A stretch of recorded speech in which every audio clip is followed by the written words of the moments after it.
이게 팀이야! 이게 팀이야!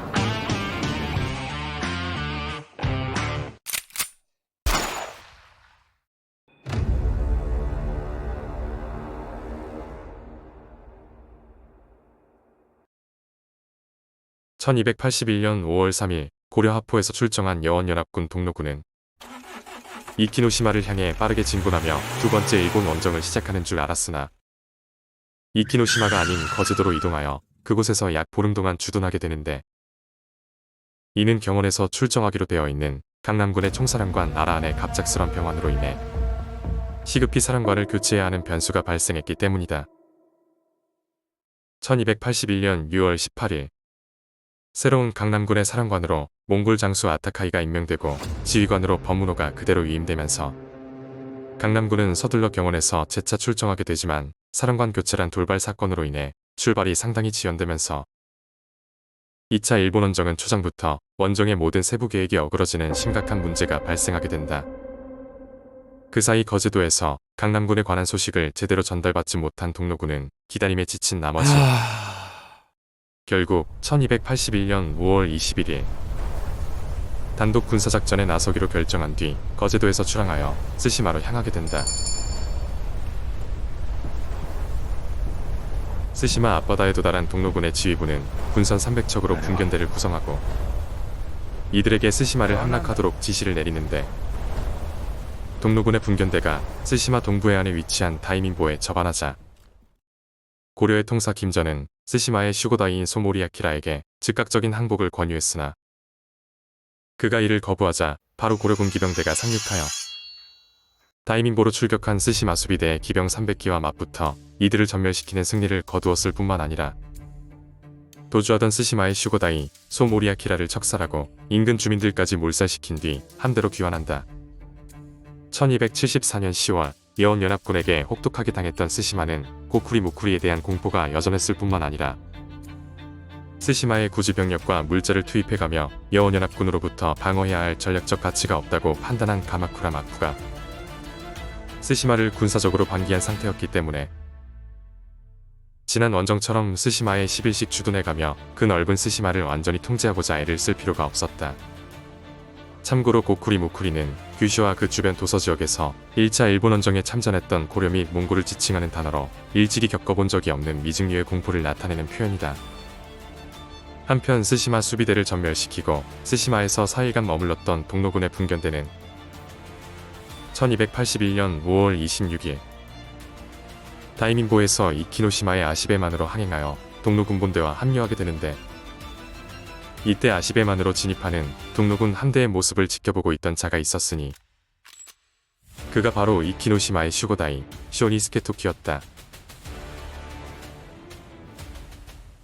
앞서 여원연합군의 1차 일본 원정 2편에서 상세하게 다룬 바가 있지만 본래 이키노시마를 통치하던 슈고다이는 타이라노 가게타카였으나 1차 일본 원정 당시 기병 100기를 이끌고 이키노시마에 상륙한 여원연합군에게 최후까지 저항하다가 스스로 자결했으며, 타이라노 가게타카의 패전 소식을 접한 그의 아내가 노모 및 아이들과 함께 스스로 생을 마감하면서 이키노시마의 슈고다이직은 공석인 상태로 남게 된다.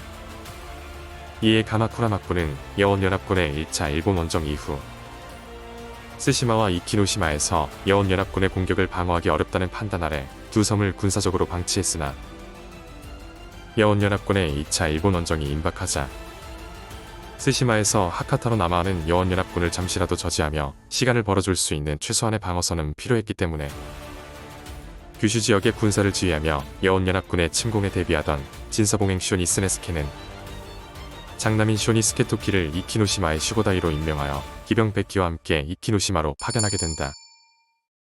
이게 사실 말이 좋아 이키노시마의 슈고다이지, 냉정히 말하면 이제 19살 된 장남을 사지로 투입하는 결단이라 할 수 있는데, 쇼니스케 토키는 부임하자마자 세토우라에 위치한 후나카쿠 시성을 보수하며 새로운 성벽을 증축하고 여원연합군과의 농성전에 대비해 주기적으로 성벽 방어 훈련을 하면서 무기와 장구류를 비축하고 있었지만, 부임한 지 반년도 채 되지 않아 그는 가츠모토와 세토우라로 밀려드는 여원연합군 동로군과 마주하게 된다.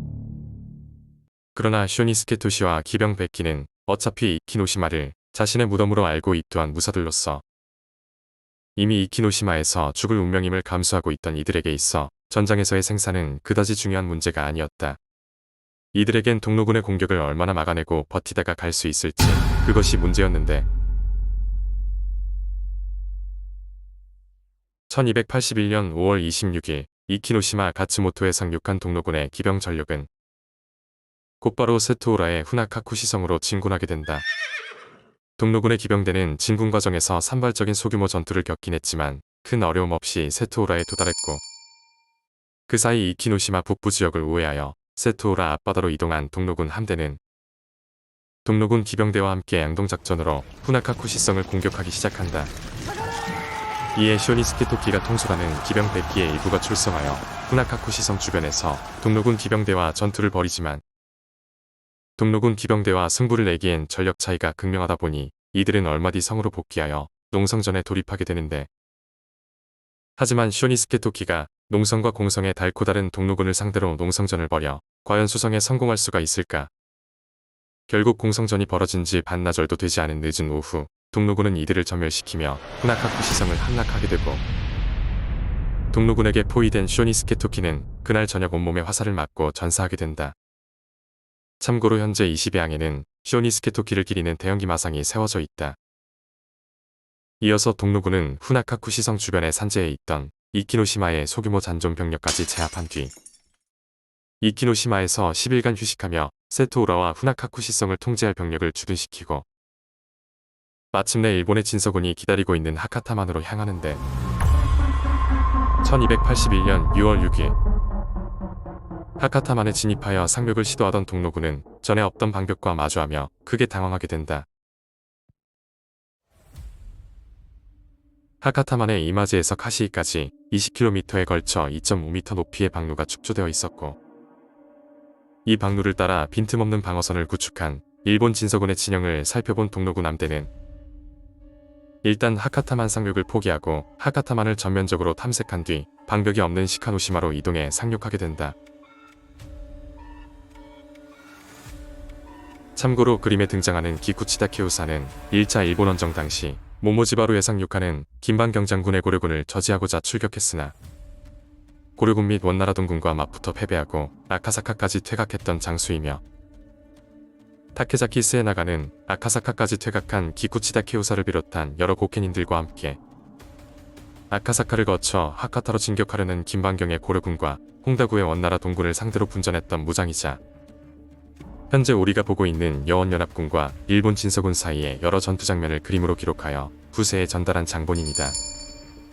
다시 본론으로 돌아가서 하카타만에 설치된 방루로 인해 시카노시마에 상륙한 동로군은 이마즈에서 카시이까지 방루가 축조되어 있기 때문에 동로군이 방벽을 우회해서 쳐들어가려면 이마즈나 카시이에 설치된 방벽 뒤쪽으로 돌아서 진입하는 두 가지 방법뿐이라 판단하는데 이마즈 지역은 산지와 구릉지를 비롯해 산지한 해안과 갯벌들로 인해 하카타로 이어지는 길목이 좁아서 대규모 병력과 기병들이 이동하기에 어려움이 많은 반면 시카노시마는 썰물 때 드러나는 해의 중도란 이름의 연결로를 통해 하카타로 진입하는 것이 가능했기 때문에 동로군은 시카노시마에서 카시이에 설치된 방벽 후면으로 진군하여 일본 진서군의 배후를 공격하고자 했다.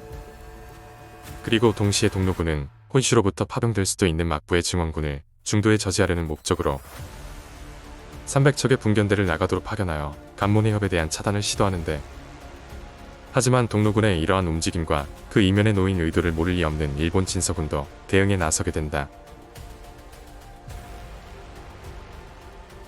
동로군이 시카노시마를 점령한 1281년 6월 6일의 밤 오토모 요리야스의 부대가 시카노시마의 동로군을 견제하기 위해 과감한 야습을 가하고 시카노시마의 동로군이 응전하면서 격전이 벌어지지만 다음날 새벽 오토모 요리야스의 부대가 퇴각하며 전투는 종료되는데 그러나 이는 시카노시마를 두고 동로군과 진서군 사이에서 8일간에 걸쳐 벌어지는 치열한 쟁탈전의 서막에 불과했다.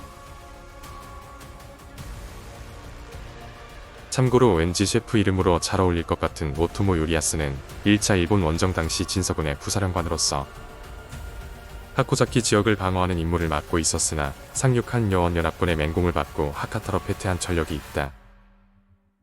1281년 6월 8일 오전 10시 썰물로 인해 해해 중도가 드러나자 일본 진서군은 해로와 육로 양면에서 시카노시마의 동로군을 공격하기 시작하는데 김방병의 고려군이 섬해 초입으로 돌격하는 진서군 기병 300기를 몰살시키며 동로군은 초기 전황을 유리하게 이끌었으나 진서군의 지속적인 재파 공격 전술로 인해 전투 피로도가 심해진 동로군이 전력을 재정비하기 위해 섬의 내륙으로 후퇴하게 되자 전황은 한동안 진서군에게 유리하게 흘러가게 된다. 이때 동로군의 동정도 원수 홍다구가 패주하는 과정에서 진서군의 강력한 추격을 받으며 전사 직전까지 몰리게 되지만 때마침 왕만호의 부대가 홍다구를 추격하던 진서군의 측면을 공격해 기병 50여 기를 사살한 덕분에 홍다구는 겨우 전장에서 목숨을 건져 본영으로 복귀하게 된다. 그러나 한동안 전력을 재정비한 뒤 다시 진격한 동로군이 진서군과 맞붙어 이들을 섬의 외곽으로 패퇴시키면서 동로군은 시카노시마를 재차 방어하는 데 성공하게 된다.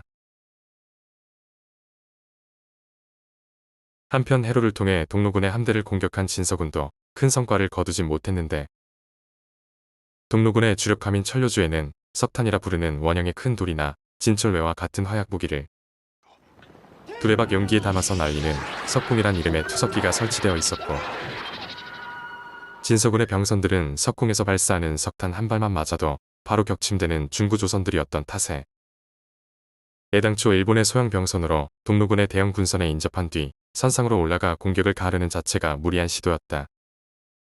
결국 대다수 진서군의 병선들이 날라오는 석탄들에 의해 침몰되면서 이들의 공격은 참담한 실패로 끝나고 만다.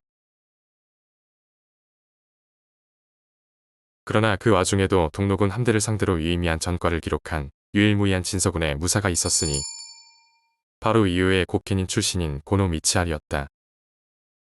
고노 미치하리의 집안은 1221년 6월 고토바 천황이 가마쿠라 막부를 멸망시키고자 봉기한 조큐의 난에서 고토바 천황을 지지하는 조정의 편에 가담했으나 가마쿠라 막부가 승리하면서 그의 집안은 몰락하고 만다.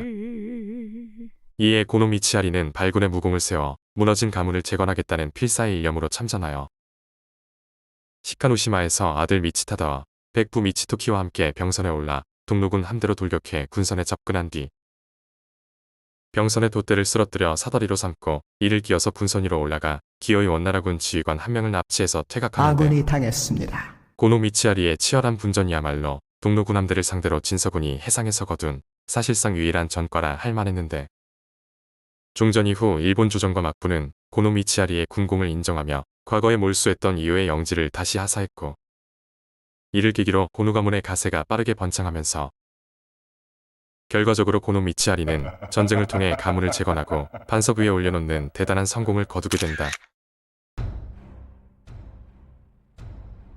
진서군이 동로군으로부터 시카노시마를 탈환하기 위한 전력 운용에는 생각보다 큰 제약이 뒤따랐는데 시카노시마의 밀물과 썰물 간격이 평균 12시간 25분이기 때문에 썰물이 되어 해해 중도가 드러날 때부터 밀물이 되어 해해 중도가 잠길 때까지 약 12시간 동안 진서군이 동로군을 대파하여 해상으로 몰아내고 시카노시마를 완전히 점령하지 못하면 해해 중도가 잠기면서 시카노시마에 갇힌 진서군이 동로군에게 사륙당할 수도 있는 운명에 처하게 된다.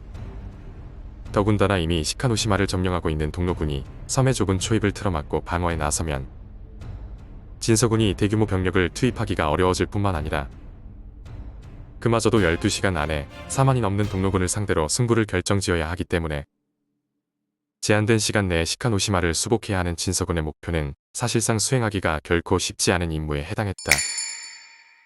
그 다음날 물이 빠진 오전 10시경에도 진서군은 시카노시마의 동로군을 집중적으로 공격했고 동로군과의 전투에서 승리를 거두며 전세를 유리하게 이끌고 갔지만 진지방어를 강화한 동로군이 분투한 덕분에 궁극적으로 진서군이 동로군의 방어선을 붕괴시키는 데 실패하면서 결국 진서군은 그날도 시카노시마의 외곽으로 물러나게 된다. 진서군의 공격과 동로군의 방어는 6월 12일까지 반복되었지만 시카노시마는 여전히 동로군의 점령하에 있었는데 얼마 전부터 동로군 진영에서 발생한 역병이 고온다습한 더위와 장마로 인해 빠르게 번지기 시작하면서 급기야는 진서군과의 전투에서 발생한 전사자보다 역병으로 인한 병사자가 더 많아지는 상황에 직면하게 되자 동로군 지휘부는 일단 매일같이 치열한 전투가 벌어지는 시카노시마에서 철군하여 이키노시마로 이동한 뒤 역병 환자들을 격리 치료하고 한동안 휴식을 취하면서 동로군의 전력을 재정비하기로 결정하게 된다.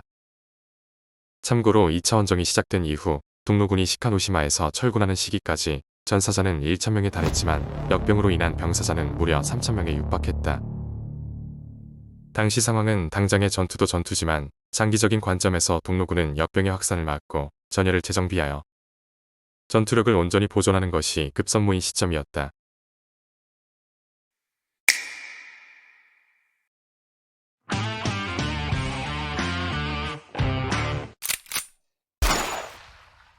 붉은 전장에 멤버십이 오픈되었습니다. 첫 번째 멤버가 되어주실 분은 누구실까요? 많은 관심 부탁드리겠습니다. 감사합니다. 1281년 6월 13일 시카노시마에서 신속하게 철군한 동로군 함대는 북동쪽으로 약 20km 떨어진 이키노시마의 세토우라로 회군했고 이후 동로군은 세토우라에서 약 20일간 주둔하며 역병 수습과 전력 재정비에 총력을 기울이게 된다. 당시 고려군 총사령관 김방경의 묘비명과 부사령관 김주정의 묘비명 모두 공통적으로 이 시기의 역병을 언급하고 있는데 이는 묘비명이라는 매우 제한된 기록 속에서도 나란히 다뤄질 만큼 이 역병에 대한 인상이 그만큼 오랫동안 지속되었다는 뜻이며 이를 감안하면 당시 동로군이 이 역병으로 인해 얼마나 큰 고생을 치렀는지 어느 정도 짐작할 수 있다. 한편 동로군이 시카노시마에서 이키노시마로 철군한 이유가 진서군의 공세에 기인한다고 주장하는 목소리도 있는데 진실의 방으로. 물론 진서군의 고케닌들이 하카타만의 방루를 축조해 동로군이 상륙을 포기하게 만들고 시카노시마를 통해 하카타로 진군하려는 동로군의 시도를 저지하는 등 상당한 전과를 거둔 것은 부인할 수 없는 사실이긴 하나 막상 동로군이 진서군의 공격을 이겨내지 못해 시카노시마 방어에 실패하고 중도의 해상으로 퇴각한 적은 없었으며 무엇보다 6월 13일에 동로군이 스스로 철군할 때까지 시카노시마는 내내 동로군이 점령하고 있었다. 동로군의 잦은 철군은 진서군의 위협에서 비롯되었다기보다 잠시 전투를 멈추고 동로군의 전력을 저해하는 역병부터 수습한 뒤 전력을 다시 추스린 상태에서 전장에 나서려는 목적으로 시행된 조치라 할 수 있다.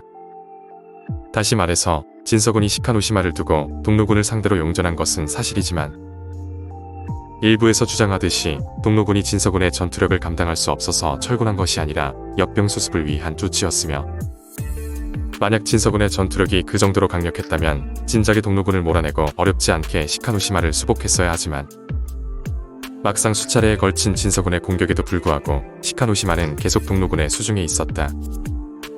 자, 이쯤 되면 답은 이미 나온 것이 아닐까.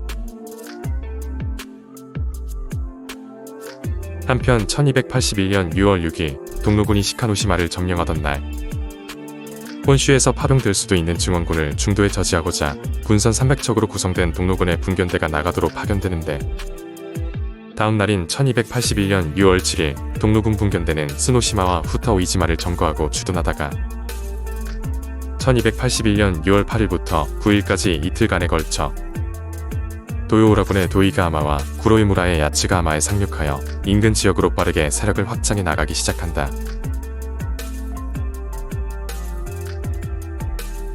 이 과정에서 동로군은 병력 3,500을 투입하여 도이가하마를 방어하던 나가도 수비대와 막부무사인 슈조노 사크노스케의 부대를 격파하고 그들을 다스키손의 고센가하라까지 패퇴시켰으며 아울러 2,000병력의 동로군은 야츠가하마에서 아오야마 겐바노조의 부대와 나가도에서 파견된 지원군을 상대로 대규모 교전을 벌여 아오야마 겐바노조를 전사시키고 이들을 아츠모까지 패주시킨다.